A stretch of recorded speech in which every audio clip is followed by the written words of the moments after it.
Alcohol is meant to be spilled on those you despise. We don't need a dropout like you, so just go back where you came from. No one truly welcomes a broke dropout. Thinking you can talk to me as a dropout? You're a century too early. At my welcome party at the head office, the elite manager, called Kevin, said this to me, who had a low level of education. Then, he went as far as to pour beer over my head. I was utterly stunned by the sudden turn of events. Kevin continued to berate me, but later, during a gathering of all employees called by the CEO, everyone's attention was drawn to the person standing next to the CEO, Mr. Thompson. Let me introduce my right-hand man. With these words, Kevin was about to face divine retribution for his actions. My name is Daniel. Ever since I was a child, I've been known as a prodigy. I could quickly master anything from reading and writing to arithmetic, which made me feel constrained and bored by my surroundings. But even I have my weaknesses. One of them is sports. Being good at studies but not at sports, my classmates would mock me as bookworm Daniel, or compare me to the tortoise in The Tortoise and the Hare. But it was a natural talent I was born with. Yet, I was so good at studying that I was allowed to skip grades in a touring school, and before I knew it, I was studying high school level mathematics. I remember Mr. Carter, the tutor, being taken aback by me. He probably couldn't stand the idea of a student being smarter than him. As I entered elementary school, I found the classes even more boring since I was already familiar with everything taught.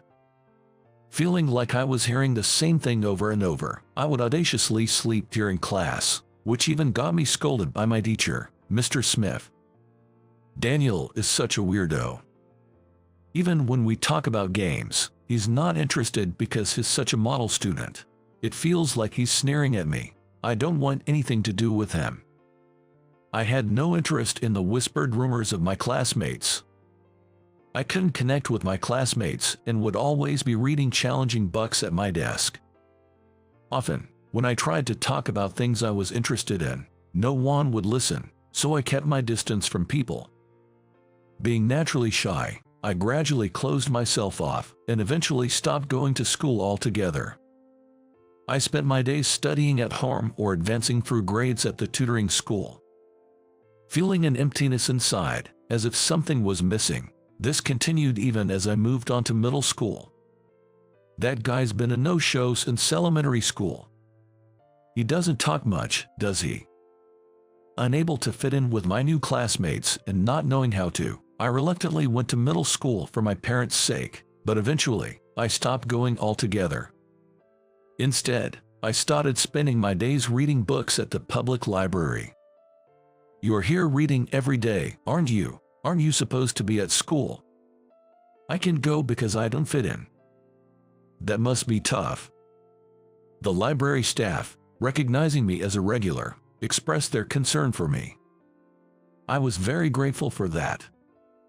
The librarian, a kind man who listened to me, made me feel comfortable sharing my thoughts without resistance.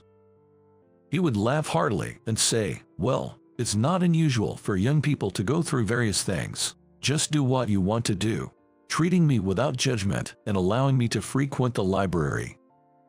Meeting this man at the library was one of the reasons I didn't lose myself completely during my student years. Then one day, as I continued to take refuge in the library, I had a shocking encounter. Drawn to a particular book on design, I became utterly engrossed and fell deeply in love with it. It was the first time I felt such a shock. "Hey, I'm borrowing this book." "Oh, you're quite enthusiastic today. Did you find an amazing book?" "Yes, I did. See you later. Take care on your way home." After borrowing the book from the library, I became so obsessed with reading it at home that I couldn't even eat. Dear Daniel has been reading in his room ever since he got home. He's so engrossed that he can hardly eat his meals. My mom, worried about me staying shut in my room reading books ever since I got home.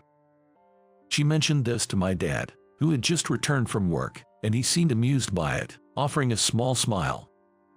It's good that he's found something he's passionate about. If you're worried, you could take some sandwiches to Daniel's room later. That sounds like a good idea. If you say so, I'll do just that. With a cheerful mood, Mom headed to the kitchen to start making sandwiches. Despite all the worry I've caused them, my parents never blamed me and always watched over me, which I truly appreciate. With their support, I spent the 3 years of middle school mostly self-studying and dedicating myself to learning about design. At 15, encouraged by my parents, I took the Mensa test. Mensa is an organization for individuals with high IQs, requiring a score within the top 2% of the population for membership. The organization aims to provide a platform for intellectual exchange among its members. My parents thought that through Mensa, I might find friends with whom I could connect, so they encouraged me to take the test.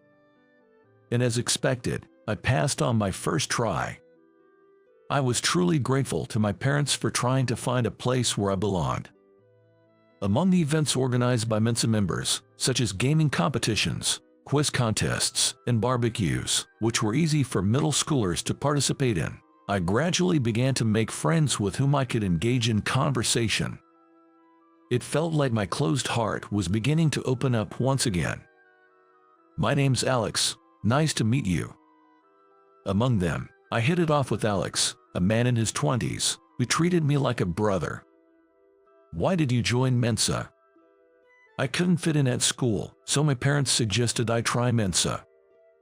"Then you should be grateful to your parents. Having you here makes things a lot more fun for me." Alex grinned and said that to me. I can't express how happy those words made me feel. Having no siblings of my own, I was thrilled to be treated this way, cherished like a younger brother, and it felt like I was learning about morals from him. Time passed, and after graduating from middle school, I started working at the design company I had always dreamed of. Having had a tough time in both elementary and middle school, nobody around me insisted that I go to high school. My parents said that if I ever wanted to attend high school, I could go to night school or take the GED to eventually go to college. I took advantage of that leniency, but I'm really grateful to be able to prioritize a job I love. Despite my struggles with school, I've always enjoyed being in an environment where everyone is dedicated and striving for excellence in design. I'm a bit lost with this part. Let me see. You see, Daniel, this is how you do it. I see. That was really helpful, thank you. Despite being shy and not used to approaching people, I became able to ask senior employees for advice to learn more about design. Feeling myself blending in with others so naturally, contrary to my past struggles with socializing, filled me with a sense of joy deep inside. Although I was still too shy to show it outwardly, I felt like I had made significant emotional progress. It was after some time of training in the field of design. I had received several offers to transfer to the headquarters, but I turned them all down because I preferred the branch office environment where I could focus solely on design. Moreover, as my design skills sharpened, so did my communication abilities through interactions with other employees, which made the work even more rewarding. Daniel, I'm a bit confused about this part. This is how you should do it. Thank you so much, that was very helpful. Responding to a junior colleague's question, I watched them hurry off with a sense of nostalgia, thinking they reminded me of myself when I first started working here. I was even more motivated to stay involved in this work as long as my juniors relied on me. As if reflecting my intentions, I became well regarded for teaching various skills to junior employees. Gone were the days of solitude I experienced as a student. I now found life enjoyable. Thus, I spent many years immersed in design at the branch office. Then, in the spring when I turned 30, I could no longer refuse the transfer to the headquarters and decided to make the move. Thinking it was time to stop insisting on my own way, I took on this new challenge with a fresh mindset. My name is Daniel. I look forward to working with all of you. Known as a genius designer, I was welcomed by most at the headquarters, marking the beginning of a new chapter in my life. However, that was true for everyone except for one person. "Hey, do this for me instead." Oh, yes. Kevin, the elite manager who graduated from a prestigious university and is known for his fast track to success, never even made eye contact with me. Right after I started working at the headquarters, Kevin brusquely handed me some documents and quickly left. The documents required completion by the next day, and it seemed Kevin had intentionally assigned this task to me. Despite being treated this way multiple times, I didn't mind much since I loved my job and considered it part of the work. However, I just couldn't bring myself to like Kevin's attitude. If this had happened during my school days, Kevin's harassment alone would have been enough to break me mentally. But now, stronger than before, I managed to shrug off Kevin's behavior and focus on my work at the headquarters. A few days later, a welcome party for me was organized by the other employees at a bar after work. Drinks were served, and we were about to toast. "Welcome to the headquarters, Daniel. I've heard from the CEO about your positive attitude. We're truly glad to have someone like you on our team. Your experience from the branch office will surely be valuable here, so please give it your all." During the speech, the female employee who was organizing the party turned to me and said those words. Then, she directed her gaze to all the gathered employees and continued her speech. "We surely have much to learn from Daniel as well. Let's join forces for the growth of our company. It's been a long speech, but here's to Daniel's future success. Cheers." Cheers. As the female organizer raised her glass for the toast, the other employees followed suit, each raising their glass in celebration. "Do you have a type when it comes to girls, Daniel?" "Hey, that sounds like you're already attracted to him, Daniel. You might want to steer clear of her." "Why not? And what does it have to do with you, Ryan?" The conversation with my colleagues was lively and enjoyable. Perhaps because of the alcohol, everyone was more talkative than usual. "Daniel, are you drinking okay, or are you strong with alcohol?" "Well, it seems I don't get drunk easily." "Looks like we have a drinker here. Don't hold back. It's your welcome party, and have some more," Ryan cheerfully said as he expertly filled my glass with beer. Then, along with the other employees, I enjoyed the conversation, drinks, and meal with Ryan and the others. After engaging in conversations with my colleagues, I decided to try and close the gap with Kevin and approached him alone. Kevin was eating by himself at a corner table. "Kevin, thank you for coming to my welcome party. Do you like beer? I can pour you some if you'd like," I said. Kevin, maintaining his usual demeanor, didn't even look at me and said, "I don't drink alcohol."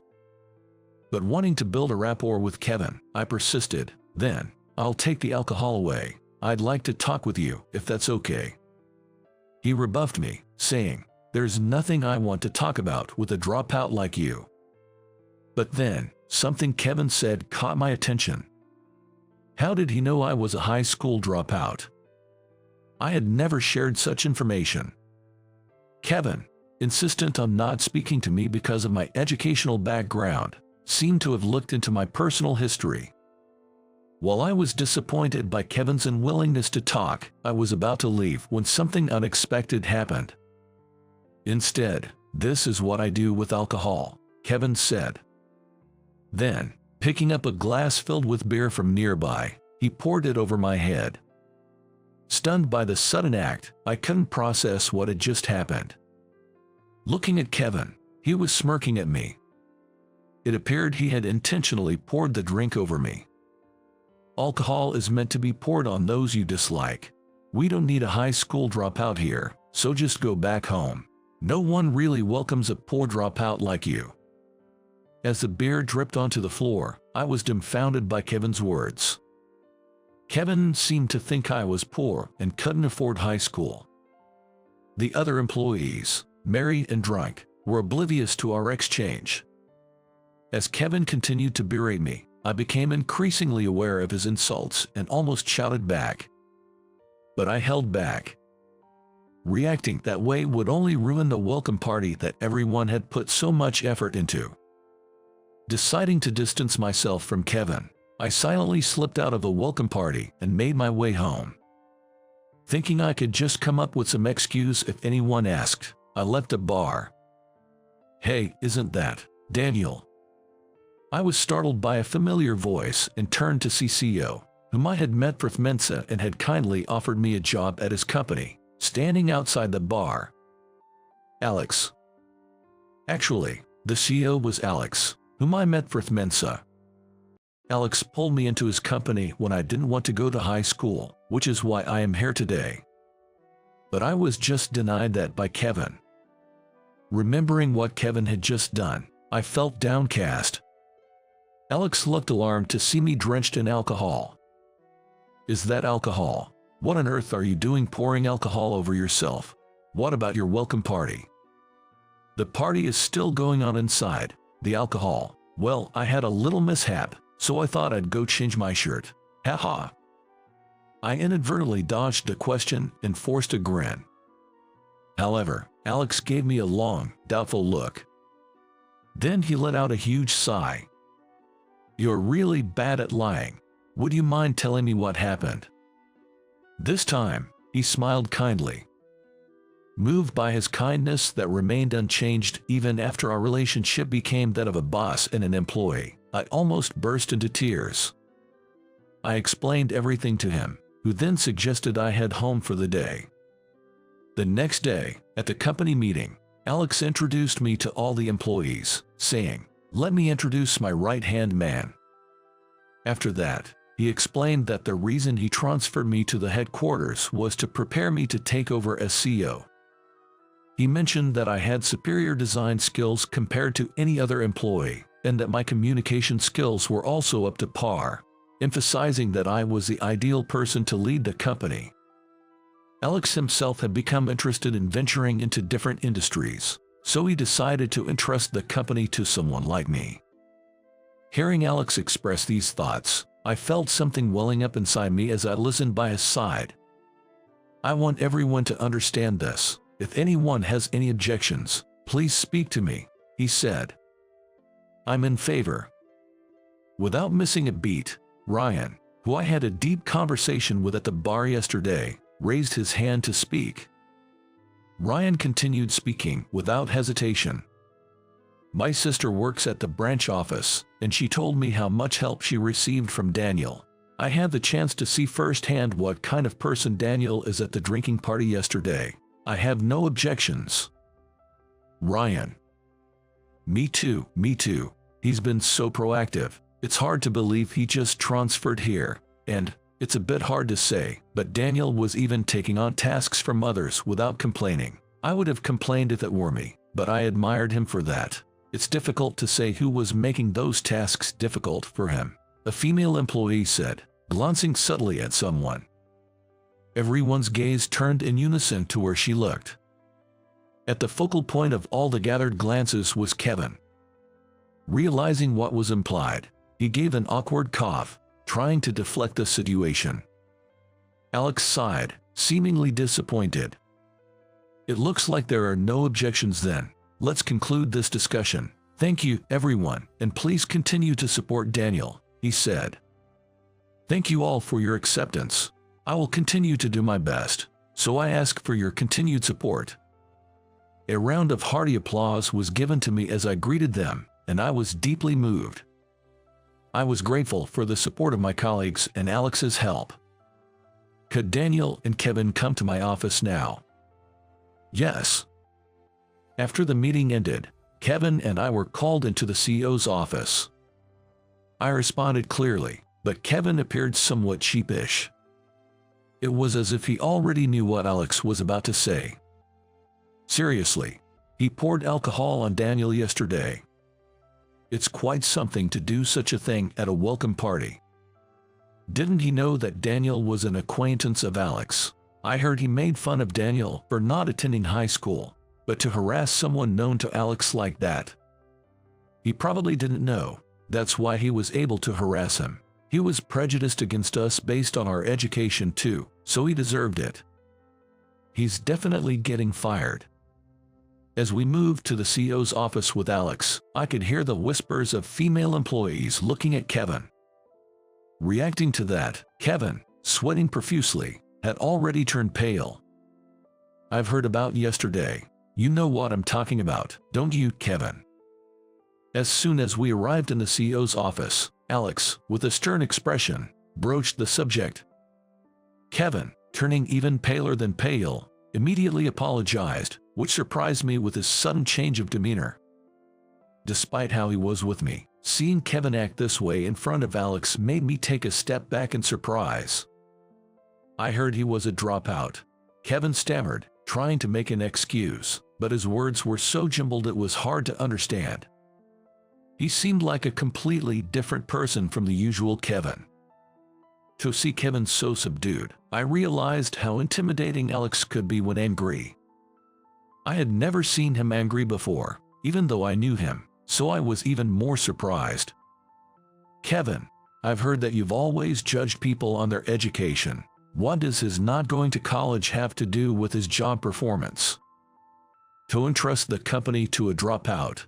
As a Harvard graduate, I could gather more talented individuals and lead the company better than he could. Kevin, having stopped apologizing, stood up as if revived, desperately making his case. He was watching him quietly, and I was speechless at Kevin's unexpected comeback. Moreover, it seems you've heard that I've been harassing him, but there's absolutely no truth to that. My actions were merely an attempt to guide someone who was resting on his laurels. It's preposterous for him to play the victim. So, how about making me the CEO instead of Daniel? Kevin, even at this juncture, insisted on being made CEO. But Ailes, looking at Kevin, let out a huge sigh. Would you still say the same after hearing this? Eh? Then, Alex took something out of his suit. It was a voice recorder. This was placed on an employee who talked to you at Daniel's welcome party the day before yesterday. I was the one who requested it. It was probably after I had left. After I coincidentally met him. At that time, he told me to leave it to him and sent me home. I realized that this must have been the reason. But I wondered what was recorded, and as I did, Kevin's demeanor rapidly worsened. He turned pale as if back to square one. Seeing Kevin's reaction, Alex smirked. From your reaction, it seems you know what you've said, Kevin. No, but that was. Before you make excuses, let's take a moment to reflect on what you've said. Saying this, he turned on the voice recorder and pressed a play button. The first thing that came through was the sound of employees chatting happily. Then, a conversation between Kevin and what seemed to be Ryan could be heard. Kevin, I can find Daniel anywhere, do you know? If it's him, he ran off after I threw alcohol at him. Talking to me is a decade too early for him. What, you threw alcohol at Daniel? Isn't that bad? It was self-defense. He kept trying to talk to me, so I did it.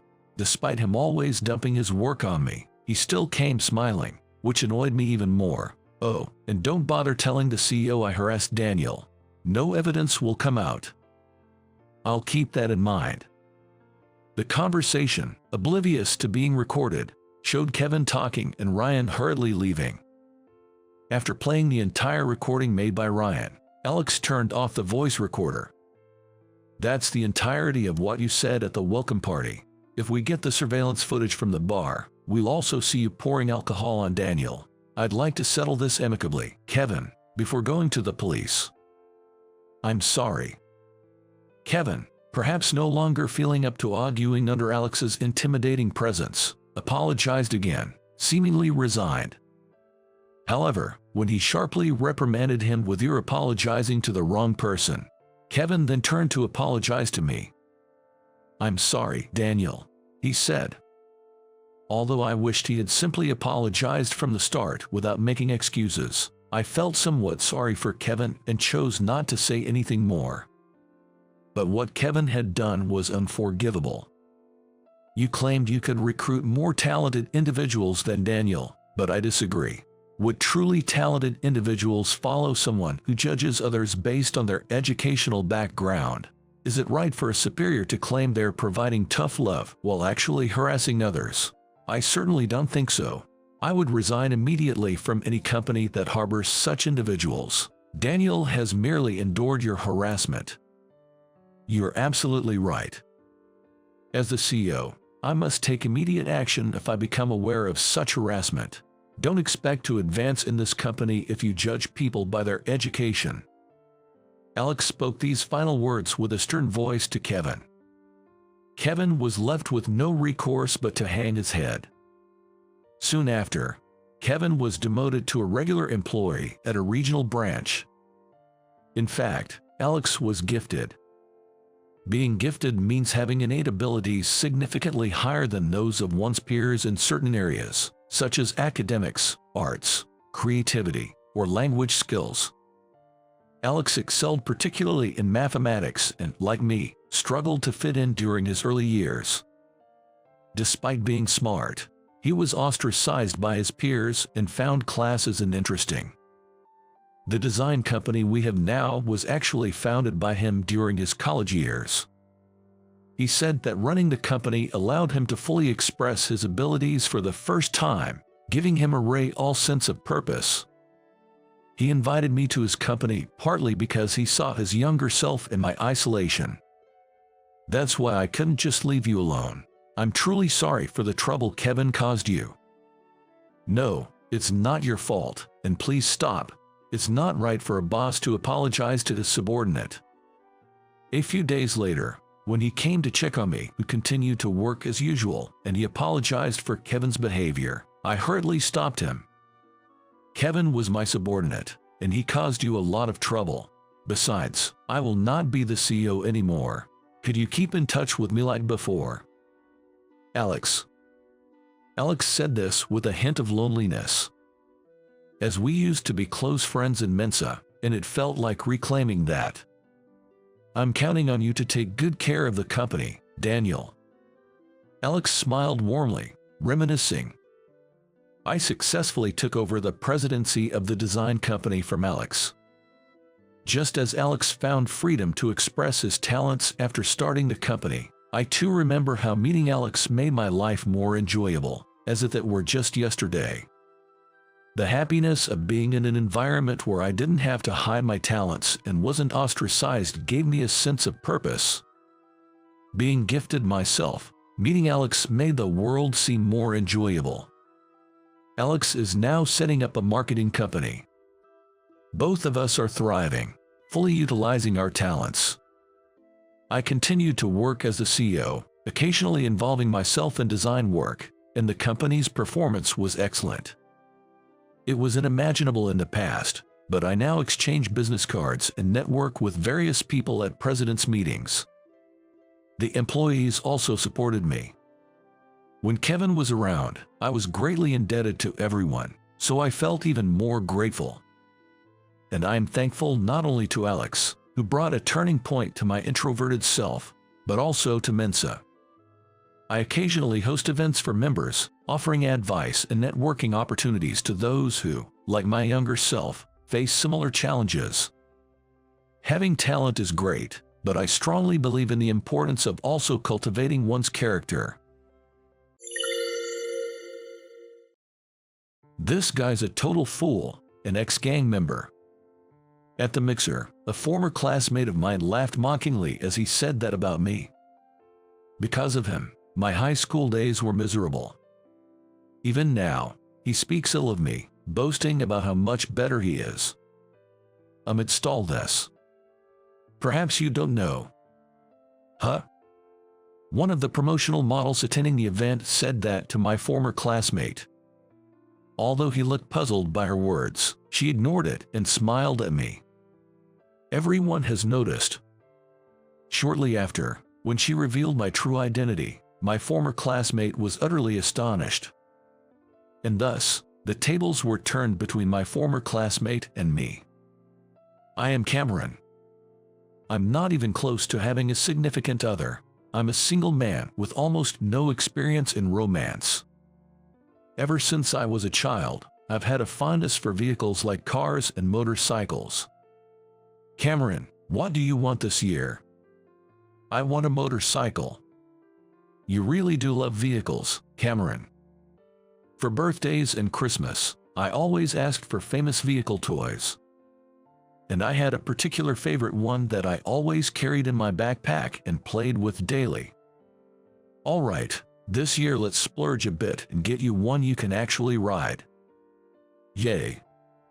My dad always watched over me kindly, seeing how much I enjoyed it. Not only that, but he'd take me to vehicle-related events or just out for long drives on days when there was nothing special happening. Oh honey, you're always spoiling Cameron, and it seems Cameron's love for vehicles is definitely inherited from you. My mom would sometimes watch us play together, shaking her head in amusement. However, when I was in 6th grade, my dad passed away due to illness. After that, my mom raised me all by herself. Sorry Cameron, I'm coming home late tonight, so have dinner by yourself and go to bed early. Okay, I understand. Don't push yourself too hard. Since my busy mom was hardly ever at home, I felt quite lonely, to be honest. But I didn't want to be a burden to her. So, I endured. I'm sorry I can't be there with you. I'm all right. I have the toys Dad gave me. When I play with them, time flies, and I don't feel lonely. I always answered my mom with a smile, even though she looked apologetic. And to help her in any way I could, I took the initiative to do household chores.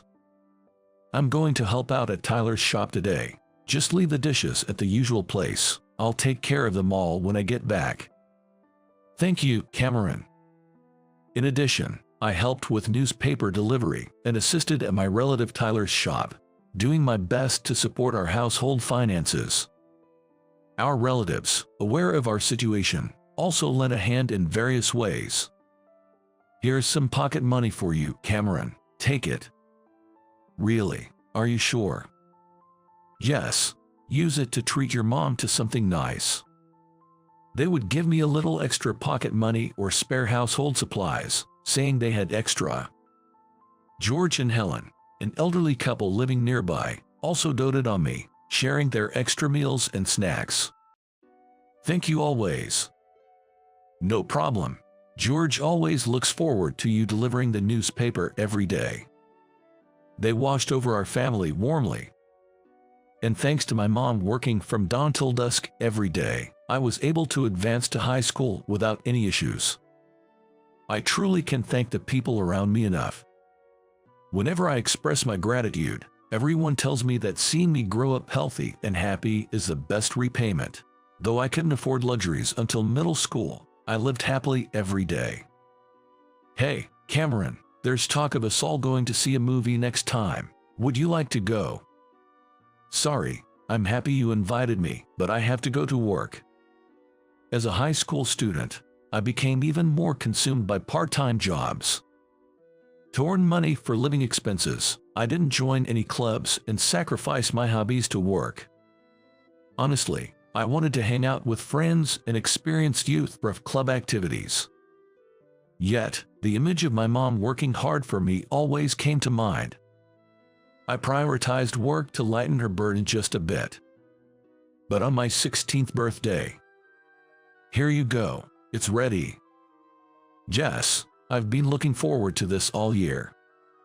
Every year on this day, my favorite dish made by my mom, fried chicken, and a homemade cake, would be on the dinner table. The chicken was bought from a discount supermarket, and the strawberries on the cake were small. Yet, for me, it was the ultimate feast. It was when I blew out the candles on the cake. Cameron, take this. Huh? My mom handed me a bank book. It had a considerable amount of money saved. This is all the money you've contributed to the house. I haven't spent a cent of it and saved it all. Use this money to pursue your dream. I don't need it. Use it for the household. That's why I've been working. I tried to refuse in surprise, but my mom wouldn't take it back. Just accept it. I've always felt sorry for making you feel lonely. It's fine, I was okay, as long as it made you smile. You're pursuing your dreams is my greatest happiness. I'd rather see you achieve your dreams and smile.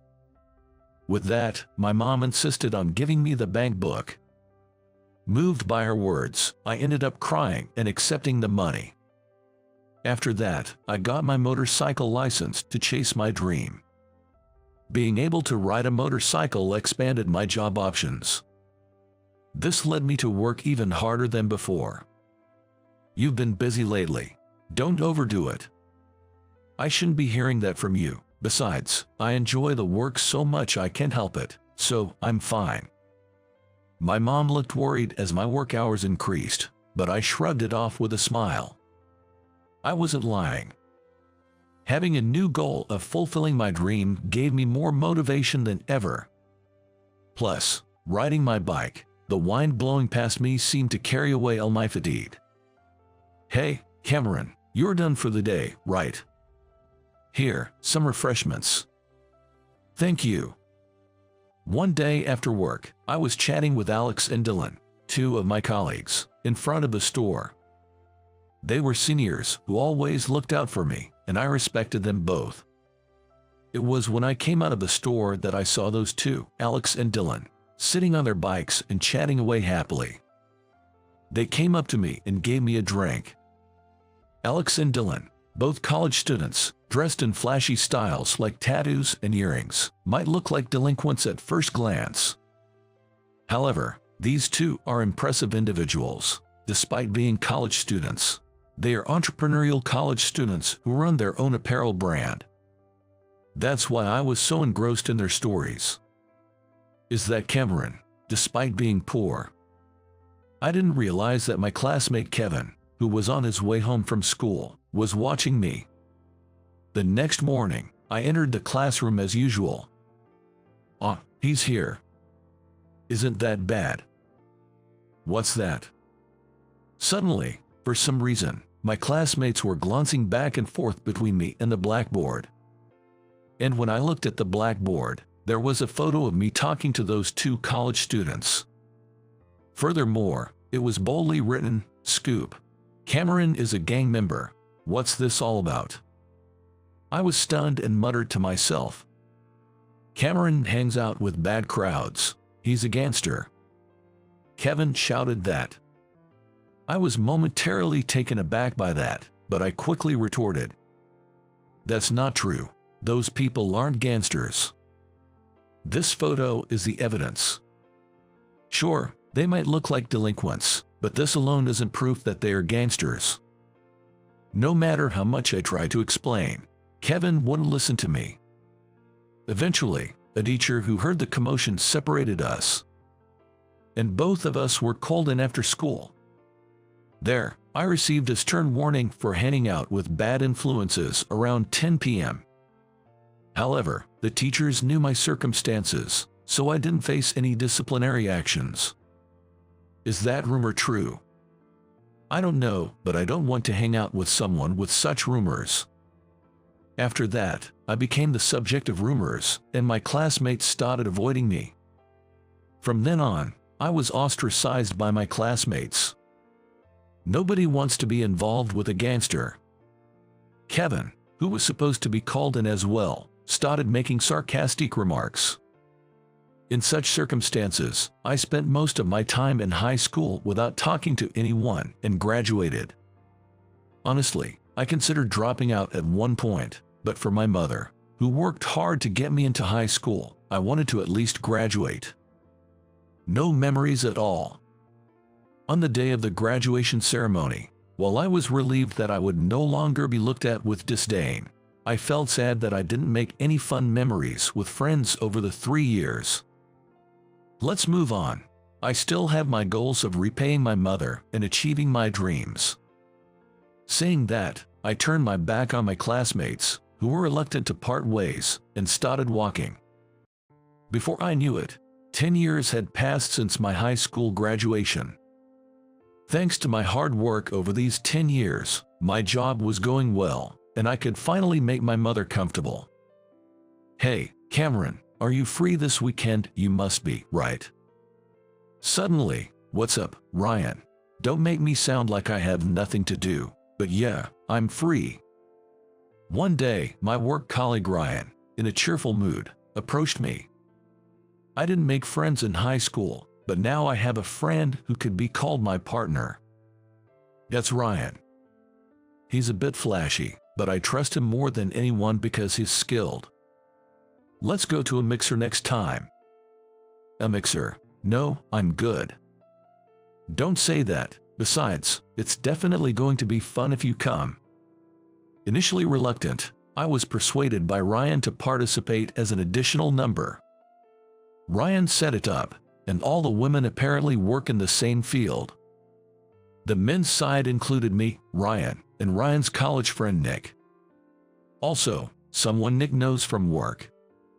At that time, I had no idea that person would be the last person I wanted to meet. "The place will be full of beautiful women." Ryan didn't tell me much, seeing that I wasn't too enthusiastic about it. As a result, I didn't know what kind of jobs the women were doing until the mixer started. "Hello." When I entered the bar, the women had already arrived and were seated. They started whispering to each other when they saw me.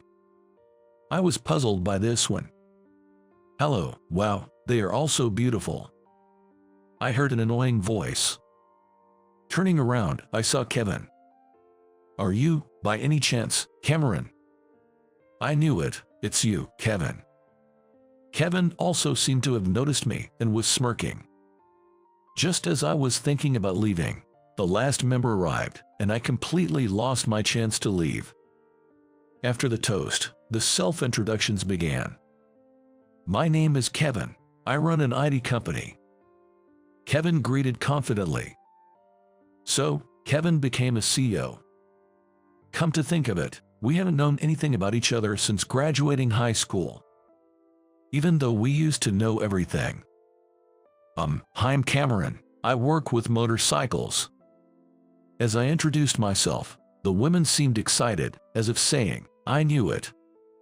This guy used to be a gang member and was such a fool that he'd get called out by teachers. Really? Seeing the women's reaction, Kevin started speaking ill of me. This not only surprised the women but also made Ryan and the others look skeptical. This guy is a fool who used to be in a gang. Kevin continued to mock me, laughing, seemingly oblivious to the atmosphere. Meanwhile, I didn't feel like retorting and just drank my drink in silence. Compared to him, I run a company. Kevin went from insulting me to bragging about how great he was. The women exchanged glances. And then, Kevin. Yes. Do you not know? What? One of the women addressed Kevin. I believe her name was Emily. She had a cute face and a smile like a flower. Kevin looked puzzled at Emily's words. Ignoring Kevin, she turned a beaming smile towards me. We've all noticed. Cameron is the famous motorcycle racer that's all the rage right now, right? Indeed, I am a motorcycle racer known internationally.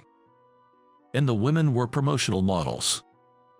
Sometimes they travel abroad, so it seemed they knew about me. I noticed Cameron as soon as he entered the bar and told everyone. That's why the women knew about my true identity and had been restless from the start. Hearing this, Ryan lightly patted my shoulder. That's what I told you, right? You're gonna be a big hit when you get here. Hearing that made me chuckle involuntarily. Honestly, I thought motorcycle racing was something only a few people were interested in. Indeed, Kevin probably didn't know about me because it's not that big of a deal in the States. Yet, these women knew about me. I felt embarrassed by that fact. I want to hear more about Cameron's story. Me too. I'm interested as well, actually. I've been watching road races in France and wanted to hear more about it. From that point on, the mixer turned into my solo show. Not just the women, but the men were also captivated by the world of motorcycle racing, something they don't usually hear about. Such bike talk, girls probably aren't interested in that, right? Instead, my company is. That's not true at all. Motorcycles have a different kind of appeal from cars. Kevin tried to interrupt and steer the conversation back to himself. However, no one was listening, and all the interest was focused on me. In the end, Kevin was left out of the mixer, silently drinking alone. I observed him while entertaining the others with my stories. His demeanor, having given up on joining in our conversation, reminded me of myself back in high school. Kevin. Later, as I was getting up to go to the restroom, I bumped into Kevin, who was packing his things. I later learned that he was feeling out of place and was about to leave at that moment. "It's all your fault. You made me look like a fool." Kevin was angry the moment he saw me. Come to think of it, Kevin always lashed out at me whenever something unreasonable happened. I would dodge it casually, and we would find various things to do for stress relief. I fondly remembered how we used to play with the same toys when we were kids. You hadn't changed in that aspect. Huh? Getting mad at me whenever something happens. Hey, Kevin, why did you say such things back in high school?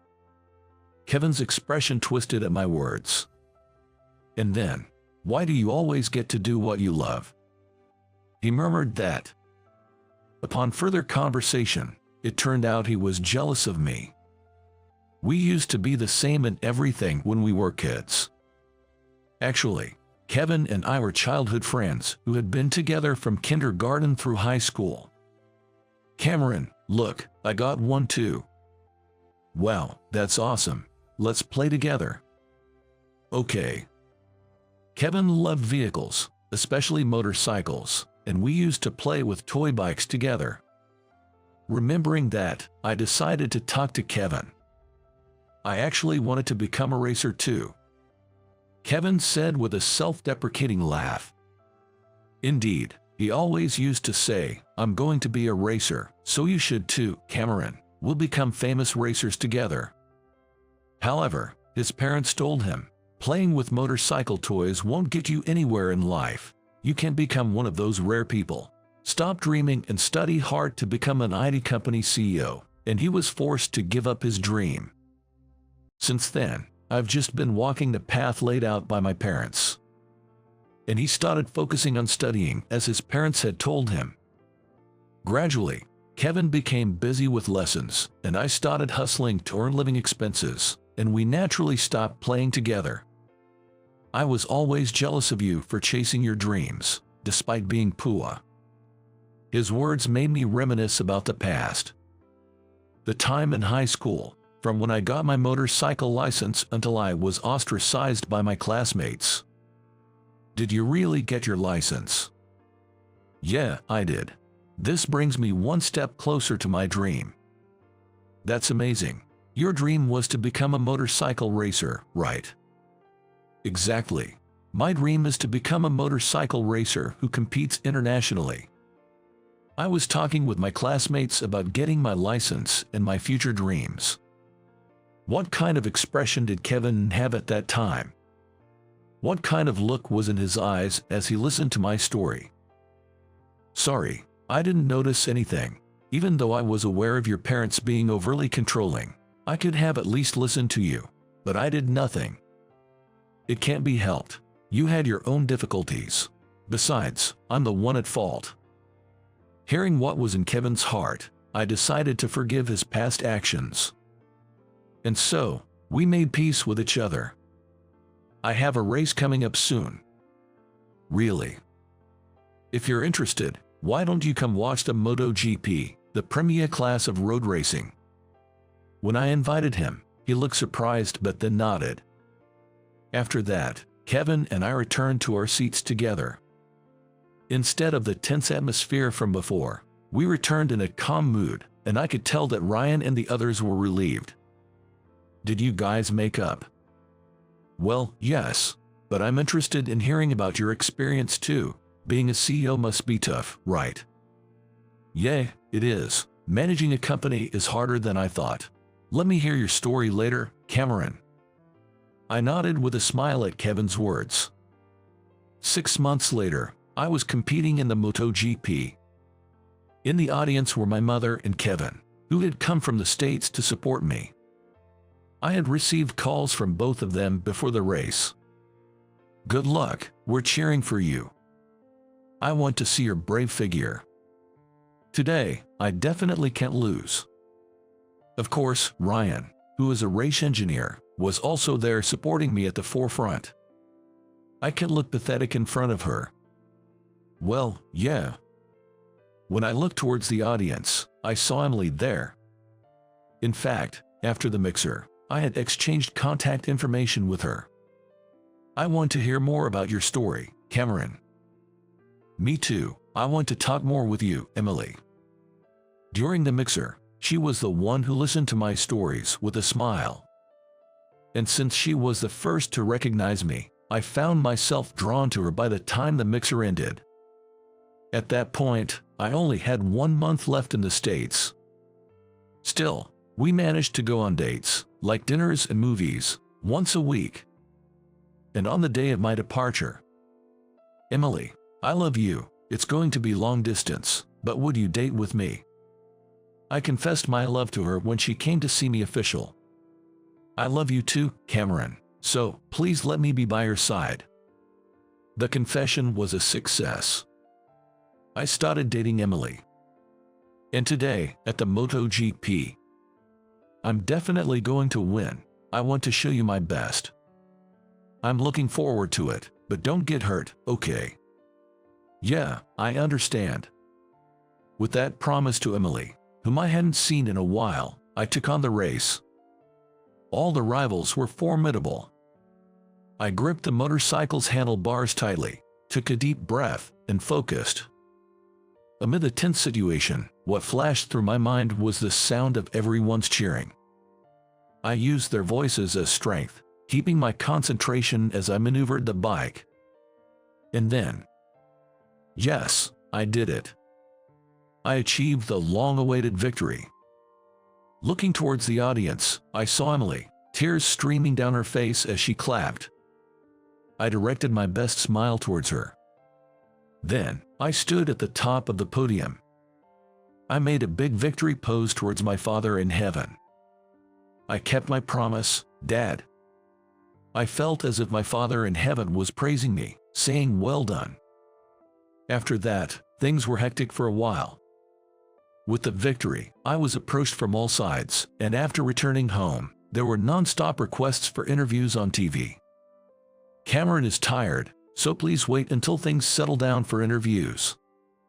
If Ryan and Kevin hadn't helped me, I might have fainted from the unfamiliar treatment. Come to think of it, Emily laughed at me. I'm really happy that Cameron is recognized by everyone. Her smile, as she said that, was as beautiful as ever, like a flower. And then, 2 weeks after the victory, I visited my father's grave with my mother. Cameron, what do you want to do in the future? My father, on his sickbed, had asked me that. Holding my father's hand, which had become thin from illness, I promised, I want to be the world's #1 motorcycle racer. I'll definitely show you that, Dad. My father smiled at my answer. That's right. Dreams come true if you don't give up. I'll always be supporting you. I'll watch you become the world's #1 from the sky. He said that and encouraged me. Because of that promise, I never gave up, no matter what happened. And finally, I was able to fulfill that promise. I wonder if you were watching, Dad, you'd probably say it was expected of me. I laughed as I placed something in front of my father's grave. It was the first motorcycle toy my father bought for me. That toy was the reason I had a dream. I made my dream come true. I reported to my father. Cameron, you did great. You're truly our child. My mother, watching me, was moved to tears of joy. Smiling, I said, "I'm glad to be your child." After talking to my father about various things for a while, we left the grave, promising to bring my wife next time. "Sorry for taking your time." "It's okay. I wanted to have a good talk with you." After that, I took the time to talk with Kevin, just the two of us. First, Kevin sincerely apologized for his past actions. "You know, I'm attending a school now." Kevin seemed to have been inspired by my effort and success in pursuing my dream. He decided to take on a challenge himself. While managing his company, he started attending a racing school to fulfill his long-held dream of becoming a motorcycle racer. "Didn't your parents object?" "They did. They told me not to be delusional and to manage the business seriously." It seems that was the first time Kevin directly stood up to his parents. After many discussions, he somehow managed to get their permission. "I want to chase my dreams too, and I want to help you." Utilizing his IT skills, he began to support me. Thanks to Kevin, I was able to analyze the bike's performance, my physique, and information about my rivals in much more detail. With this additional boost, I set off once again towards my dream of consecutive victories in the MotoGP. "Cameron, check this out." All right. As best friends chasing the same dream, we started spending more time together again. Count me in too. What was different from before was that Ryan was also with us. Now, the three of us are united in pursuing our dreams. A year later, I competed in the MotoGP. Previously, the competition was tight, and I couldn't let my guard down, but this time was different. With the support of Kevin and Ryan, I won by a large margin. I managed to secure back-to-back championships. Congratulations, Cameron. Way to go, Cameron. As my teammates and mother celebrated the victory, I rushed to Emily, pulling something out of my pocket. "Emily." I knelt before Emily and presented her with a ring box. "Emily, I've been wanting to say this if I won a championship again. Will you marry me?" I made a marriage proposal to her. Emily teared up at the suddenness of it all. Even in her teary state, I found her beautiful. "Yes, I'd be happy to."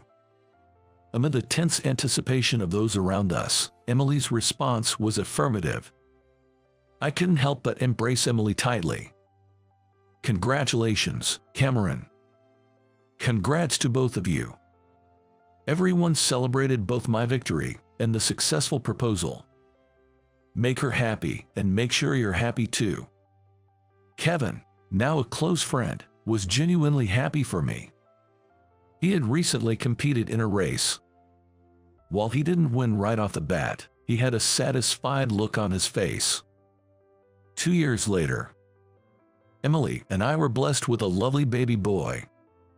When your father passed away, I was only worried about whether I could raise you on my own, but to see you grow up so admirably, fulfill your dreams, and even give me a grandchild, I couldn't be more thankful. You're the best son. My mother, holding her grandson, said this with tears in her eyes. Hearing her words, various memories flashed through my mind. The days I worked hard for my mother, the support she gave me more than anyone else, and how she encouraged me. I'm the one who should be thankful, Mom. You raised me by yourself and supported me, allowing me to chase my dreams. Thank you so much, Mom. I expressed my heartfelt gratitude to my mother. Then, on my son's first Christmas, I quietly placed a toy motorcycle beside my sleeping son's pillow. No matter what dreams you choose to pursue, I'll support you. Just like my parents did for me. From my experiences, I'm convinced that dreams do come true if you don't give up. The dream I promised my father, to become the world's #1 motorcycle racer, came true through continuous wishing and effort. Even in the most difficult situations, I learned the importance of never giving up on my dreams. Looking back, Maybe it was because of my experiences in high school that I was able to work this hard. During high school, even though I was looked down upon by my classmates, thinking about motorcycles helped me endure the tough times. And those experiences might have been what made me the world's #1 motorcycle racer. I still feel bad about the past. That's why I want to challenge you head-on as a rival this time. Kevin decided to take a step forward and fulfilled his dream of becoming a motorcycle racer. By the way, I met Alex and Dylan just before graduating from high school. Really? They properly told me about you and themselves. It seems they noticed I was looking gloomy while working part-time, and after some digging, they found out about Kevin. They talked a lot and shared their knowledge as entrepreneurs. That's why the IT company is doing well, and they still cooperate, allowing Kevin to balance being both an entrepreneur and a racer. I'm going to meet Alex and Dylan soon. Want to come, Cameron? Of course. I owe a lot to Alex and Dylan too. However, I haven't seen them since graduating high school. I'm looking forward to meeting them again. All right, we need to win the next race and give a good report. Yeah. By making promises with a friend and joining forces, I was able to fulfill the dream of consecutive victories.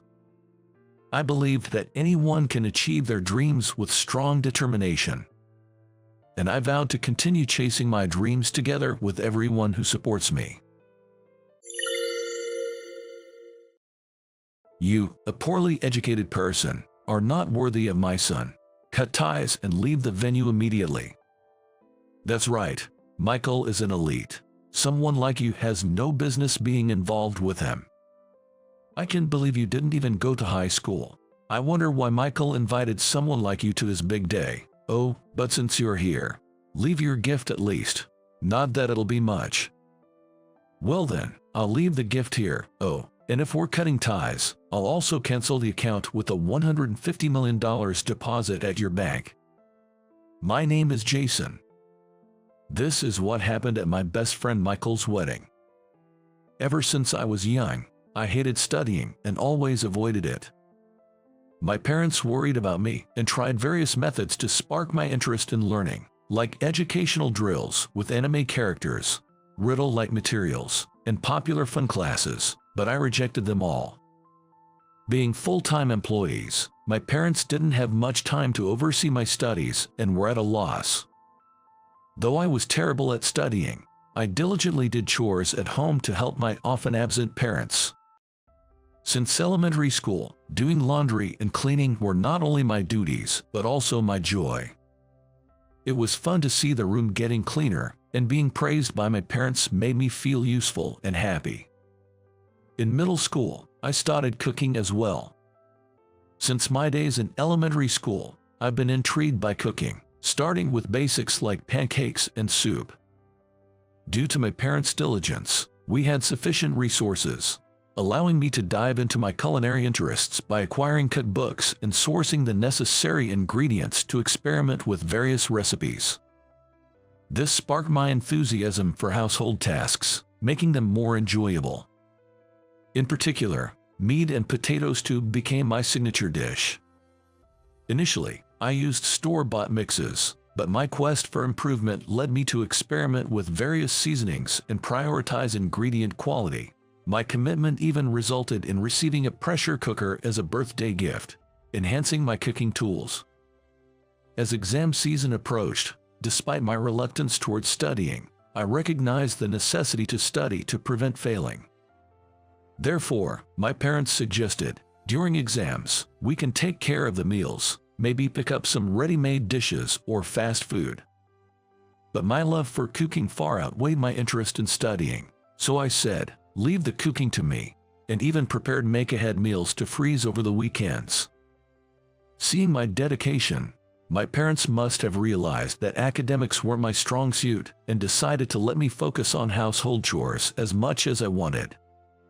Although I detested and struggled with studying, I didn't particularly dislike school itself. Spending time with my best friend, Michael, made my days quite fulfilling. Michael was the eldest son of a family that had a tradition of serving as bank presidents, truly dedicated to his studies. He was the complete opposite of me. Michael was always told by his parents, "You must go to a prestigious university and carry on the family legacy. Therefore, prioritize your studies and choose extracurriculars that don't interfere too much." Despite the expectations placed upon him, Michael consistently excelled in his studies, always achieving the top rank in periodic exams. Even though we were complete opposites, Michael was incredibly kind-hearted. To ensure I had time for cooking at home, he would assist me with my homework during school hours, patiently explaining the solutions to problems I struggled with. Taking this as an opportunity, we started spending more time together, and during one of our lunch breaks, I noticed that Michael was eating fast food every day. When I asked about it, I found out that Michael's family, all working as bankers, were too busy to prepare meals, so he was given a $5 to buy his lunch. However, Michael, not a big eater, found the salty flavors not to his liking and was struggling with it. So, I suggested, "How about I make lunch for you?" Michael hesitated, saying, "Really? But it seems like a lot of trouble." But when I insisted, "Don't worry about it. I already make lunch for my parents as well, so adding one more isn't much of a hassle. It's my way of thanking you for all the help with studying, you know." He agreed. Also, it was decided that the $5 he received for his lunch would be given to me as compensation for the ingredients. Although I initially refused, Michael insisted, and I reluctantly accepted. I enjoyed making lunch every day and watching Michael's reactions as he ate. As I got to know his taste preferences, the lightly seasoned meat and potatoes I prepared were particularly to his liking, receiving high praise. Since dinners at his home were mostly pre-made from the supermarket due to his family's late returns, I occasionally brought over some home-cooked meals to share. I only met Michael's mother once when she happened to come home early. She bombarded me with questions, asking, "Oh, are you Michael's friend? Welcome. Since you're his friend, you must be good at studying, right? Which high school are you aiming for?"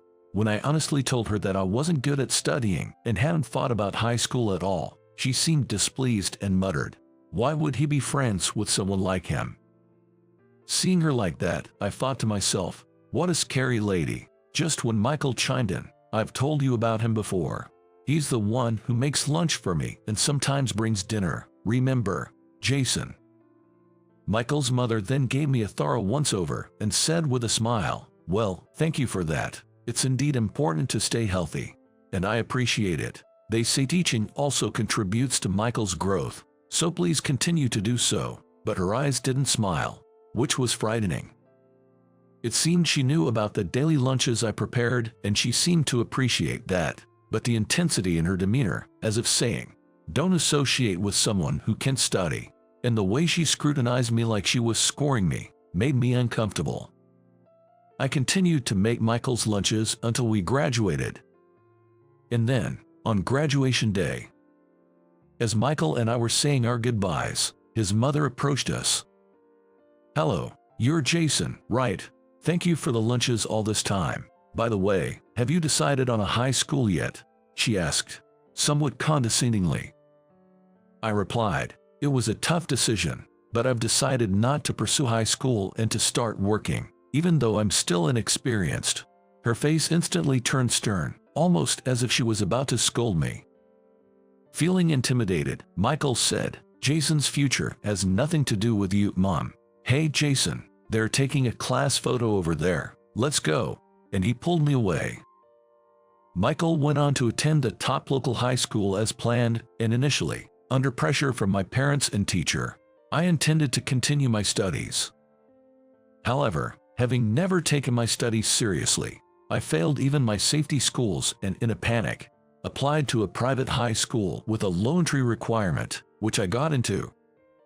But in my haste, I hadn't researched this school well, and it turned out to be expensive compared to others, with high tuition fees and numerous donations.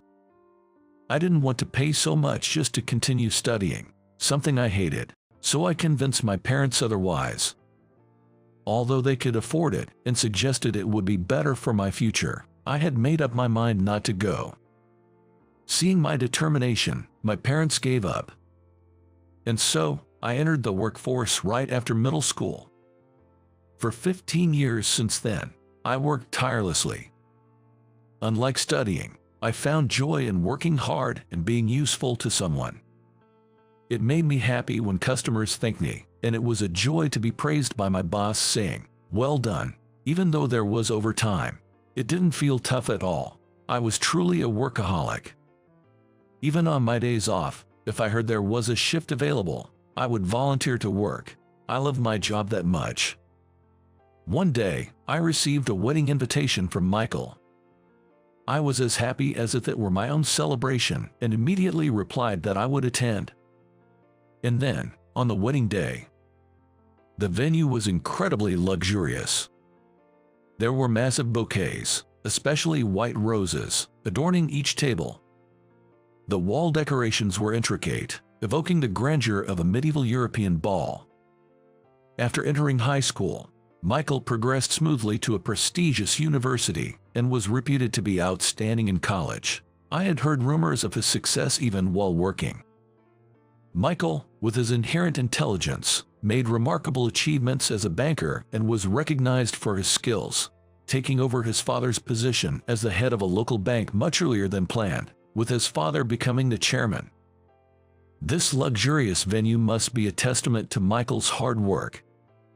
Speaking of the wedding, I guess Michael's parents will be attending too.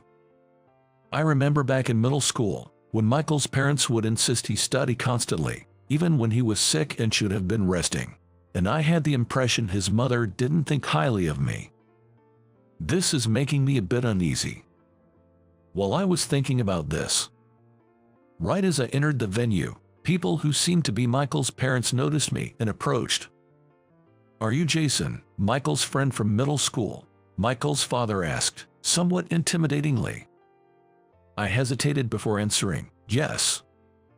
Then they immediately followed up with, "We were surprised to hear you weren't going to high school at the graduation ceremony.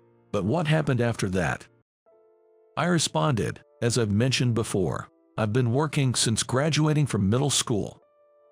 Then, in unison, the two of them let out a big sigh, saying, "Ha ha ha. You, a poorly educated person, are not worthy of my son.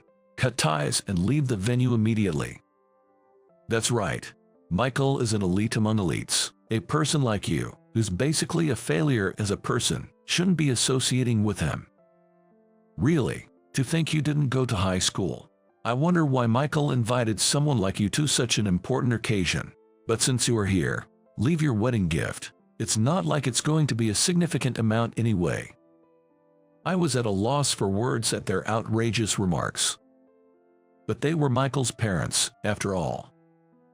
I didn't want to make a big deal out of it, but feeling a mix of discomfort, I retorted, "Well, if you insist on cutting ties, I suppose that's the only option. Oh, this is your wedding gift. Please accept it. If we're cutting ties, I'll also be canceling the $150 million deposit I have with your bank." But they just laughed, clutching their stomachs, and said, "What? $150 million? What kind of joke is that? You're funny. It's hilarious that you're missing so many screws in your head." That's when Michael arrived. I told him about the treatment I received from his parents and said I was going to leave since I had already paid my respects and didn't want to cause any trouble. "Michael, you really need to choose your friends more carefully. This guy, not only is he a shameful failure, but he's also claiming to cancel a $150 million deposit. A loser and a big liar. It's just too funny. It's so pathetic it's almost pitiable." Hearing this, Michael's face turned pale instantly. Ignoring his parents, he immediately said to me, "Jason, I'm so sorry for making you go through this just for coming to celebrate. I know it's hard to reconsider the deposit thing. My mom and dad will be leaving. Please, I want you to stay at the ceremony. I promise you won't regret it." Seeing how earnest Michael was, I decided to stay for the time being. Of course, I couldn't possibly ask Michael's parents not to attend their own son's wedding, so I said there was no need to send them away. I spent the ceremony trying not to look towards Michael's family seats as much as possible. Initially, I thought I wouldn't be in the mood for celebration because of his parents, but as the ceremony began, I found myself getting emotional at the sight of my friend who had grown into such a fine person. The bride's thoughtful gestures and the way she carried herself made it clear she was a wonderful woman. I sincerely hoped they would be happy. At the end of the ceremony, when Michael began to read a letter to his family, everyone expected an emotional story. "Thank you all for gathering here today. I have something modest to share with my parents." Everyone expected an emotional story to unfold. However, Michael began, "Firstly, I deeply apologize for any discomfort or inconvenience caused by my parents' belief in the supremacy of education and banking careers, which has upset various individuals over the years. Earlier, they insulted my dear friend Jason, calling him an uneducated lowlife and a liar. Jason, I am truly sorry for the extremely rude behavior of my parents. Additionally, as a banker, I apologize for the disrespectful treatment our bank has shown towards Jason, a valued client who has entrusted us with a significant amount of assets. I am fully aware of the audacity of this, but I sincerely hope to continue our business relationship moving forward." Michael's announcement at such a joyous occasion took everyone by surprise. The entire venue was abuzz with murmurs. Unwavering in his resolve, Michael continued, "Furthermore, my parents have committed numerous acts of misconduct over the years. Here is the evidence." The projector, which had just been showing the happy beginnings of the bride and groom, now displayed evidence of their wrongdoing. They had accepted bribes from valued customers, approved large loans without proper checks, and increased interest rates, among other serious ethical breaches as bankers. The venue, already buzzing, now erupted into a louder commotion, especially from the seats occupied by business associates. Michael's parents turned pale. He looked at his parents once before declaring, "Effective today, my parents will be removed from all their positions at the bank. Furthermore, to prevent such incidents in the future, we will conduct a thorough internal investigation and commit to restructuring the bank to ensure its integrity. I kindly ask for your continued business and support," and he apologized once again. Michael's parents, pale and shaken, collapsed to their knees, unable to face reality, their heads bowed. Despite not having done anything wrong, I was moved by Michael's defiance of his own parents and applauded him. My applause led others in attendance to join in, and with that, Michael's wedding came to a close.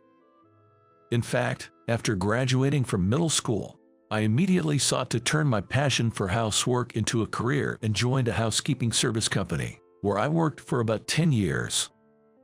My years of honing my housekeeping skills were apparently on par with those of industry veterans, and my colleagues respected and accepted me as a professional, despite my junior high school education. Working in a housekeeping service wasn't just about doing chores. It often involved significant communication with clients. Especially during the summer, when parents were at work and their children were home, I was often asked to take care of the kids and prepare their meals. After playing with the children and completing the household tasks, I would report back to the children's mother about the day's activities and how the children were doing.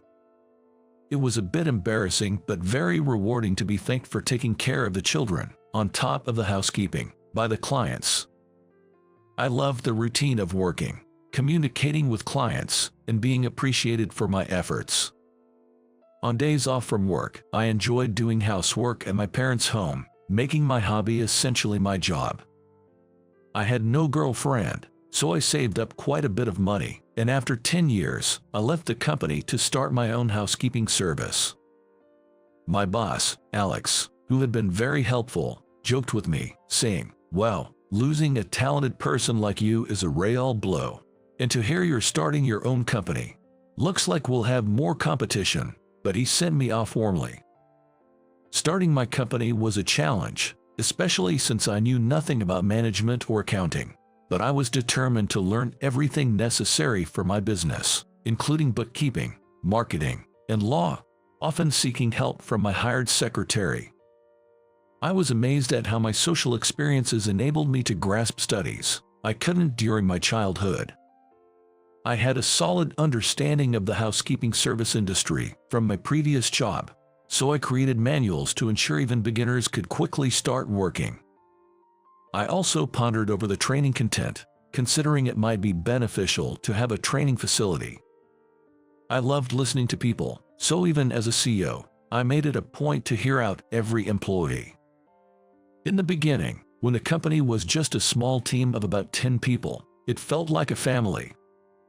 This approach resulted in an extremely low turnover rate at my company, leading to a successful start in the industry. Although I no longer visited clients' homes as the CEO, I cooked in the employee cafeteria, which served as a relaxing hobby for me.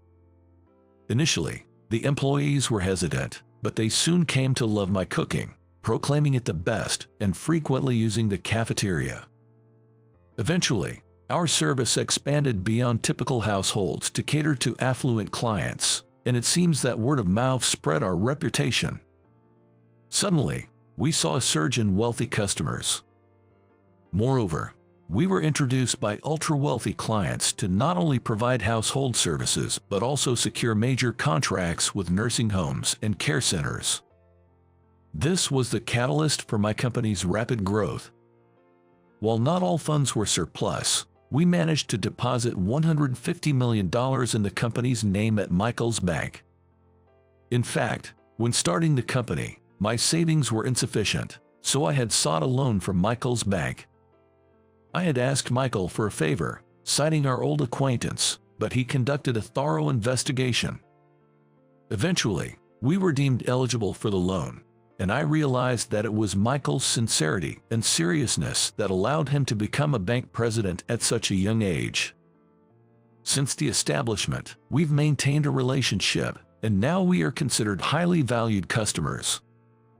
Though I was irritated by Michael's parents, Michael himself was not at fault, and his desperate efforts to revive the bank were compelling enough to make me want to support him, leaving the $150 million deposit untouched. When we meet at the bank, we are the president and the bank president. Elsewhere, we are close friends, making sure not to mix personal and professional matters. After that wedding, Michael's parents were indeed stripped of all their bank positions instantly. It's too cruel to abandon your own parents. It's all because of that loser. Okay, just let us work as bank employees at least. They seemed to plead with Michael, but he rejected them outright, and they were completely ousted from the bank. This story spread not only within the bank but also among the neighbors, leading to days filled with whispered rumors. They became uncomfortable and moved to a different region. They are still fixated on being bank employees and have gone for interviews at banks in other regions, but the banking community is already well aware of the incidents caused by Michael's parents. It's unlikely that any bank would hire them. Michael mentioned that this was an opportunity to completely sever ties with his parents, leaving them without anyone to rely on. I wonder how they will manage in the future. Well, it's none of my business, I suppose. Meanwhile, Michael and his wife, Sophia, are supporting each other and dedicating themselves to their work at the bank. Sophia, who used to work at the bank's reception, captivated Michael with her grace, leading him to pursue her relentlessly. Initially, she avoided him due to fear of being involved with the bank president's son, but after a year of persistent effort, they started dating. Now, she seems to be managing Michael's schedule as his secretary.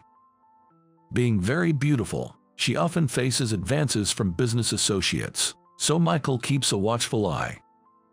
He hopes that wearing wedding rings now that they are married will mitigate the situation, but it remains to be seen. The issues of fraudulent loans and interest rates at Michael's bank were covered in news and magazines, and the word bankruptcy loomed in my mind. However, it seems that many major clients were invited to that wedding, and most of them, including myself, after seeing Michael in action, wanted to support him. This led to the accounts not being closed, and instead, they offered encouragement and support. Although it was a struggle to get back on track, Michael's innate intelligence and ability to think ahead have led him to devise new strategies one after another.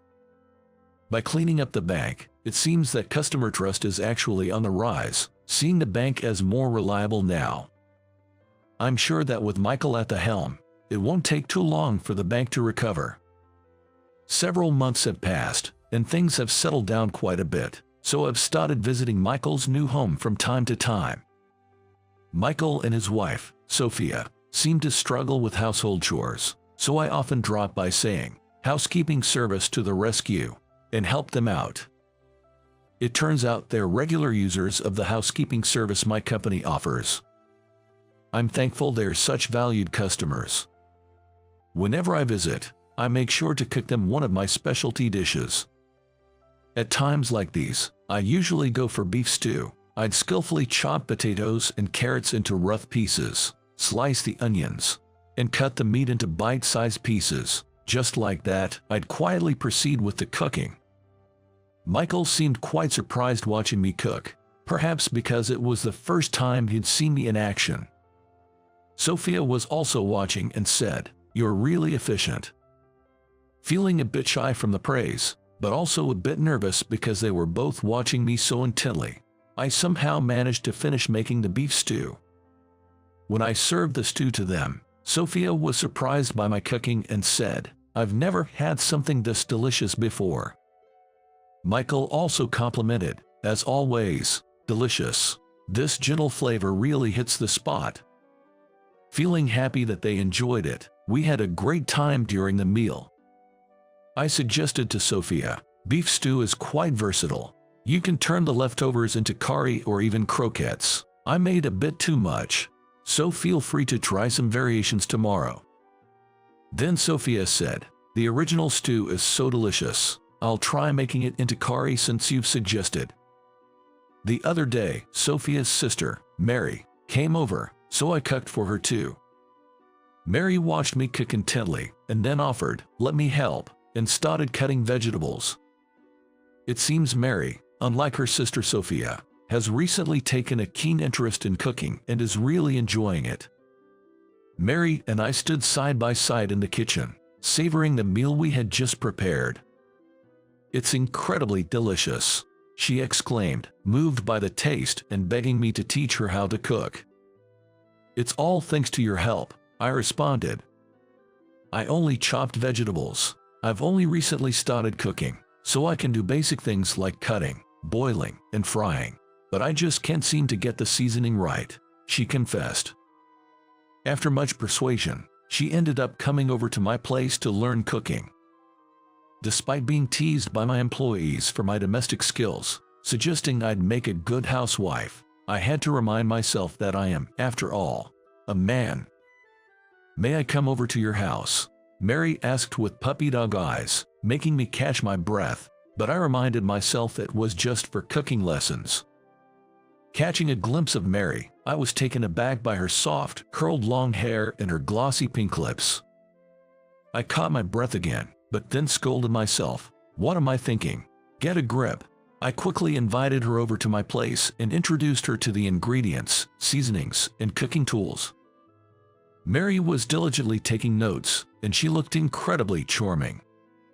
As I taught her how to cook, she improved rapidly, and a few months later, I would even get unexpected visits from Mary at my house, asking, "I made this at home. Would you like to eat it with me?" We spent our time like friends, or perhaps it was just my one-sided crush, but I eventually gathered the courage to ask her out on a date, and she accepted. It was a bitterly cold winter day. On our way back from the date, with Christmas approaching, the town was lit up with festive lights, and there seemed to be more couples around than usual. Standing in front of a large Christmas tree at the station, I took the plunge and confessed, "Mary, I've really enjoyed the days we've spent cooking together. I want to keep cooking with you, and occasionally, like today, go out on dates. Would you be my girlfriend?" It was a bit embarrassing to confess in front of the holiday lights and passers-by, but Mary blushed slightly and agreed. Since then, we've even had new recipe development dates at home. When a recipe turned out well, we shared it with the employees of the home service company, and it was a big hit with the clients. Our company has grown significantly, now with a considerable number of employees. Recently, we've even received feature requests from TV programs and magazines like Inside the Buzz, a closer look at home concierge services. But the most surprising development came when someone suggested publishing our recipes in a book. An employee had impressed a client with one of our recipes, who turned out to work for a publishing company and proposed turning our recipes into a book. Since the development of these recipes was not only my effort, but also greatly due to Mary, I immediately consulted her. Excited, she agreed, saying, "It's amazing that our recipes could become a book. Please, let's do it." So, we decided to take on the project, and now we're not only working on developing recipes, but also on writing the book. Meanwhile, I've also been secretly looking for the engagement ring. I fantasize that by the time the recipe book is complete, we might share the same last name. In today's world, where even high school graduates face scrutiny, only having a middle school education is quite rare. Indeed, having a higher level of education might make success more attainable. However, I believe that educational background and success in society aren't directly proportional. In fact, without focusing on academic qualifications, I entered the workforce and have now established and managed my own company. Some might consider this hindsight, but among successful individuals, there are certainly those who started with just a middle school education. Just like Michael's parents, who despite their excellent academic backgrounds, fell into a trap by being arrogant about it. I understand that to some extent, it's inevitable to be concerned about educational background. Yet, I wish everyone would not dwell on academic qualifications so much and instead pursue what they are passionate about, leveraging their strengths in society freely. We are fully booked today. The only available room is a suite, and even at a discounted rate, it may not be suitable for you. The manager sized us up from head to toe with a disdainful smile, clearly judging us. It was obvious that he was looking down on us. Just then, an elderly man appeared from behind us. "My name is Jason." Glancing up, I saw my wife, Elizabeth, looking anxious. I wanted to say something comforting, but words failed me at that moment. After much thought, I ended up saying something quite cliché. "Elizabeth, are you okay?" "Yes, I'm fine. It's not like I'm the one who's sick," she replied. Beside the hospital bed, Elizabeth looked exhausted, as if she was putting on a brave face like a child. Feeling sorry for her, I turned my attention to Charles, who was lying in the bed. We had received news that Charles, my father-in-law, had collapsed just a few hours earlier. It seemed his long-suffered illness had worsened. Neither Elizabeth nor I were aware of my Charles's illness, so the news came as a shock. According to the doctor, no treatment could fully cure him now. He had been informed of his condition and had come to terms with it. So, all we could do was to stand by his side as he underwent treatment in the hospital bed. If only we had a child to cheer him up, I muttered, and Elizabeth silently agreed. We didn't have any children. I was already 40, and Elizabeth was 35, making it feel too late to consider having children now. Even if we were to have a child, it's certain that we wouldn't be able to introduce them to Charles. His condition had deteriorated to that extent. Despite this, seeing my wife in pain made me inevitably wish we had a child. A few months after rushing to Charles's hospital room, he passed away. I managed to accept it because there was nothing we could do against illness, but I wondered about Elizabeth. He was her beloved father, and it wouldn't be easy for her to simply move on. That was my main concern. I took on the responsibility of handling all the arrangements after his death, including paperwork, the wake, the funeral, and notifying financial institutions. However, I left it to his company colleagues to inform others about his death. as he was a well-known consultant in his industry. He was renowned as a consultant in the hospitality industry, though I wasn't fully aware of the extent of his relationships. I wondered if we also needed to inform the media, as he had been featured on TV and in magazines. In the end, I decided to ask for help with these notifications. The most important thing for me was to stay as close to Elizabeth as possible during this time. I wasn't sure if she found my presence comforting, but I remained by her side without saying much. Eventually, the funeral arrangements were completed, and many people began to arrive at the funeral home. The first to show up were my relatives and Elizabeth's relatives, followed by people who lived near Charles. I greeted them and listened to their memories of Charles. Then, a couple who ran a diner nearby appeared. Charles was really helpful to us. He was such a good person. The wife reminisced warmly. It turned out that Charles had given them advice on their diner's service and interior design. A professional giving advice for free. Isn't this too good to be true? It seemed the diner's couple had thought the same at first. But I think that's one of his good qualities. Because Charles was so passionate about giving advice, they reluctantly made changes to their service and interior as he suggested. To their surprise, the diner immediately started to flourish. This was astounding. As the funeral continued, more attendees arrived. Initially, it was mostly people we knew personally, but gradually, celebrities who had appeared in various media started to show up. Owners of popular diners, managers of famous hotels, and media personnel from different industries paid their respects. What struck me most was how everyone at the funeral spoke highly of Charles. Their businesses thrived immediately after receiving his guidance. Their profits doubled.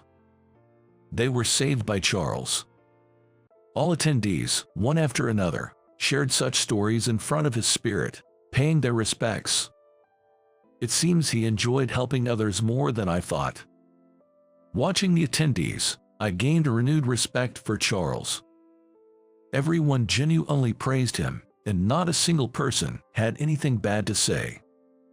I was reminded once again what a truly warm person he was. Elizabeth felt the same. She was somber at first, but she gradually began to smile softly. She reminisced about Charles, sharing memories of him. And she began to discover sides of him she never knew. Despite being a funeral, it was a heartwarming moment. By the end of the funeral, it seemed Elizabeth had fully regained her spirits. So, I asked her again, "Are you okay now?" "Yes, I've come to realize just how amazing Dad was. Plus, so many people gave me their contact information," she replied. "That's great. Dad is my pride. I wish I had known about all this sooner." In the end, hundreds of people attended the funeral.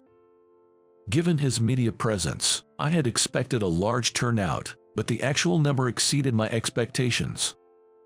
While it was overwhelming, I also felt proud to have such an incredible man as a father-in-law.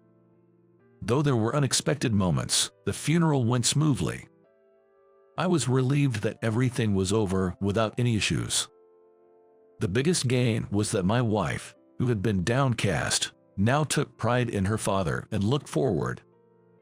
Moreover, she seemed to have made many friends and acquaintances for Charles's funeral. She mentioned people he had helped, giving her their contact information, and now that the funeral was over, she was actually meeting and talking with them. In fact, when I came home from work, she would say things like, "Today, I met the owner of the Chinese restaurant Dad used to take me to," sharing her day's events with a smile. On another day, she happily told me, "I had a phone call with one of Dad's friends," sharing the content of their conversation. Seeing her talk so brightly and happily made me glad too. I had been worried that she might become depressed and withdrawn. But those fears were unfounded, and I was truly relieved. As the first summer after Charles's death went by, and autumn deepened, Elizabeth mentioned something while we were watching TV one weekend. "I've been to this hotel before," she said. The TV was featuring a celebrity introducing a hotel. They were praising its open-air baths and stunning views with typical phrases, and the visuals seemed to match their descriptions. However, one thing caught my attention. "That looks like a very upscale hotel. How come you went there?" "I went there with my dad because of his work," she explained. Once she started talking about her father, she couldn't stop. She started recounting various memories, such as what she liked about the hotel and how, despite being together, Charles was preoccupied with work discussions and hardly paid any attention to her. For a while, I just nodded along, engaging in her stories. When there was a pause in her storytelling, I seized the moment to surprise her with a question. "Hey, our anniversary is coming up. How about we go to that hotel?" "Really? I'd love to," she exclaimed. "Jer, it's a place full of memories for you, right? It's perfect." Hearing this, she was ecstatic, jumping around like a child, thrilled by my suggestion. Seeing her so happy made me glad I had brought up the courage to suggest we stay at such a luxury hotel. It brought joy to me as well. Meanwhile, she started looking up the hotel on her phone right away. It seemed some aspects, like the interior, had changed, but there were also parts that remained the same. "We might even meet someone who remembers Dad," she speculated. "I'll leave the booking to you then. That way you can talk to the hotel staff and maybe learn more," I suggested. "All right," she agreed, clapping her hands in excitement and diving back into her research. Since the trip was also for our anniversary, I wanted us to take it easy. However, given the season, there would likely be many tourists coming for the fall foliage. We considered going a bit after the peak season to avoid the crowds, but didn't want to stray too far from our anniversary. We wanted a time when it wasn't too crowded yet still close to our special day. That evening was filled with excitement about the trip. We decided to go on a weekday about a month later. Elizabeth had found that weekends and holidays were already fully booked. She was a bit disappointed, but it worked out better for me. "I'll take some time off work for the trip, so don't worry," I assured her. Then came the day of our anniversary trip. Standing in front of the hotel, I was awestruck by its grandeur, far exceeding my expectations. The hotel's lavish exterior was so grand that anyone would agree it deserved its 5-star rating. The clientele coming and going were clearly of a different caliber from us. I felt embarrassed by my casual attire, not having dressed up for the occasion. Yet, Elizabeth, undaunted, casually remarked, "This is amazing, and it really is wonderful," expressing her admiration without hesitation. Soon, she grabbed my hand, somewhat dragging me to the reception, saying, "Come on, let's go in." The hotel's interior was as impressive as its exterior. The lavish decor and the demeanor of the staff raised my expectations even further.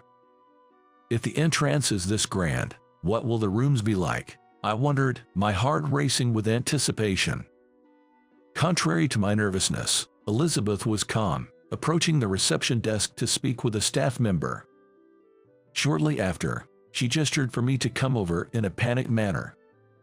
Approaching, she exclaimed, "They said we don't have a reservation." "What? How can that be?" I asked, confused by her statement. At the reception, Elizabeth explained that she had made the reservation over the phone and provided her name. The staff member quickly checked but couldn't find her name on the list of reservations. After a double check, still no record of her name was found. Elizabeth confidently asserted, "That can't be right," which seemed to put the staff in a difficult position. Then, she pulled out her phone and showed its screen to the staff. "Look, the call history is right here, isn't it?"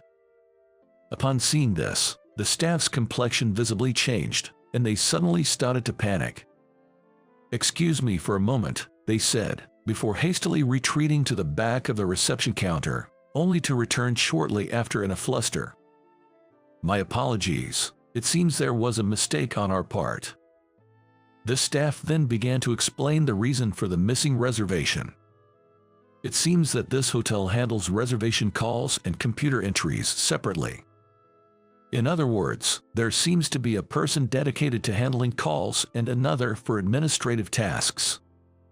Due to the vast number of inquiries and reservations, this system makes it easier for guests to connect with the hotel. Typically, these administrative tasks fall under the manager's responsibilities, but given the manager's lack of computer skills, it seemed that errors in data entry were not uncommon. After collecting discarded reservation slips that have been processed, the staff discovered the reservation slip for Elizabeth's call. It turned out to be a data entry error. As we were discussing this, a young woman in a suit emerged from behind the reception desk. Judging by her attire, she appeared to be the aforementioned manager. She glanced at us and then spoke to the reception staff. "What's going on?" "It appears there was a mix-up on our part, and a guest's reservation was not processed." "Ah, I see. No reservation. That's problematic." Despite her confusion, the manager didn't greet us or introduce herself, which is not what you'd expect from a manager of such a prestigious hotel. Then, she turned to my wife. "I'm sorry, but there are many reservations today and we are fully booked." "But I made a reservation. Isn't this your mistake?" "Unfortunately, we are fully booked today and we don't have any available rooms, well, except for one room." She looked us up and down, smirking, and with a condescending attitude, she said, "The only available room is our most luxurious suite. We can offer it to you at a discount because this was our mistake, but I'm afraid it might still be too expensive for you." Indeed, the suite in this hotel seemed pricey. But if the hotel made a mistake with the reservation, it would only be right to accommodate us in that suite. Yet the manager just smirked. In a low voice, she said things like, "I doubt you can afford it, and what will you do now, since you've come all this way? Perhaps you should look for a more affordable hotel." It was truly a speechless moment. I couldn't even retort. To an outsider, Elizabeth and I might look like a couple who had saved up just for this occasion. But for a luxury hotel manager to speak to guests in such a manner was appalling. It was shocking and disappointing, especially since we had high hopes for this hotel. Soon after, Elizabeth whispered to me, "My dad used to say that you can always tell when guests are not accustomed to such places, and treating these new or inexperienced guests well is key to success. It's a shame she doesn't understand that." "Is that so?" "Yes, normally, you'd expect more attentive service in such situations, especially for new guests, but it seems she doesn't get that." Her words carried weight. After all, she is the daughter of a man who once consulted for the hospitality industry. As we spoke, the reception staff seemed to be quietly advising the manager, saying things like, "That's not a nice way to talk to them." But the manager ignored them. She didn't care about the staff's advice. Eventually, the staff gave up and started making a phone call from the counter. From what we could see, the hotel's overall service didn't seem to be the issue. Finally, the manager asked us, "So, what will you do?" As I struggled to respond, Elizabeth sighed and said, "It's a shame. We waited, but you're lacking service. You've lost everything now."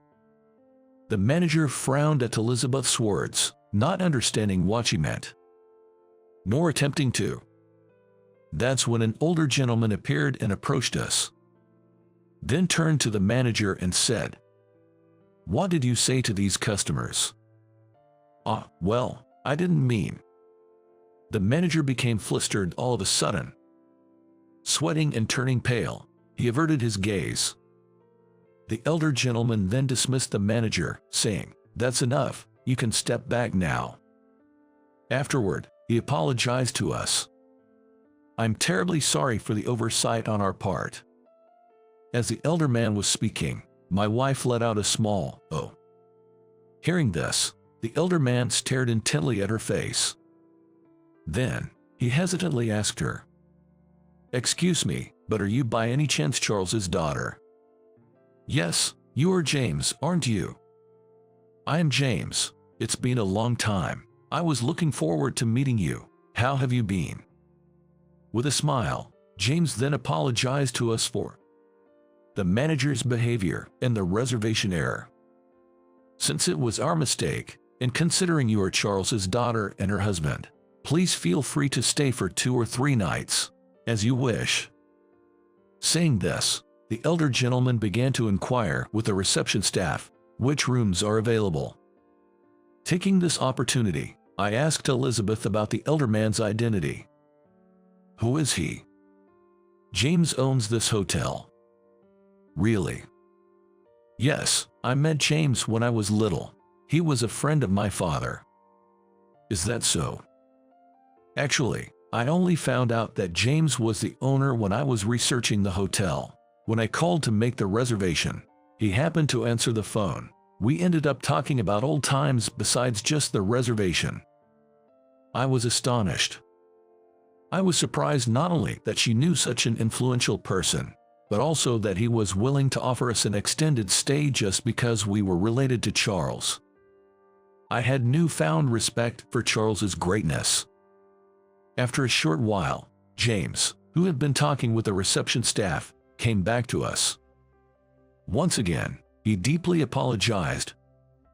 "I'm sorry, but it seems we are fully booked today.